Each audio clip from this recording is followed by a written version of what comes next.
कभी कभी कभी कभी क्या अक्सर हम ऐसे ही जीते हैं, चलने लगते हैं। मान्यता चाहे झूठी हो, लेकिन उसे मानकर हम परिणाम सच में देखते हैं। अगर झूठ भी प्रगाढ़ता से बोली जाए तो उसके परिणाम सच में तब्दील होते दिखाई देते हैं। झूठ का परिणाम भी सच हो सकता है। अगर झूठ की पुनरुक्ति हो, प्रगाढ़ता से बोली जाए तो परिणाम सच में तब्दील हो जाता है। मनुष्यविद कहते हैं कि इस दुनिया में जितनी भिन्नताएं दिखाई देती है वह झूठी ज्यादा है, हकीकत में कम है। एक मनोवैज्ञानिक हार्वर्ड विश्वविद्यालय में प्रयोग कर रहा था। वह एक बड़ी बोतल सब तरह से बंद पैक की हुई लेकर अपने कमरे में आया।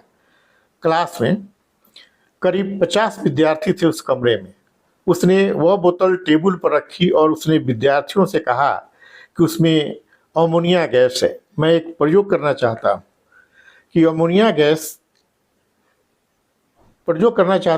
अमोनिया गैस का जैसे ही ढक्कन खोलूंगा तो अमोनिया गैस की सुगंध कितना समय लेगी लोगों तक पहुंचने में।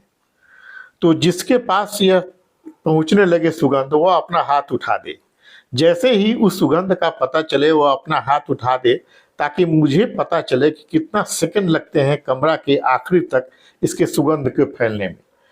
विद्यार्थी सजग होकर बैठ गए। उसने बोतल खोली। बोतल खोलते ही उसने अपना नाक रुमाल से ढक लिया और पीछे हट गया। जैसा कि उसने कहा था, बोतल में अमोनिया गैस है। वो पीछे हटकर खड़ा हो गया। 2 सेकंड भी नहीं बीते होंगे कि पहली पंक्ति में एक आदमी ने हाथ उठाया, फिर दूसरे ने, फिर दूसरी पंक्ति में, फिर तीसरी पंक्ति में। 15 सेकंड में पूरी क्लास में अमोनिया गैस पहुंच गई। और मजे की बात तो यह थी कि अमोनिया गैस बोतल में थी ही नहीं, बोतल खाली थी।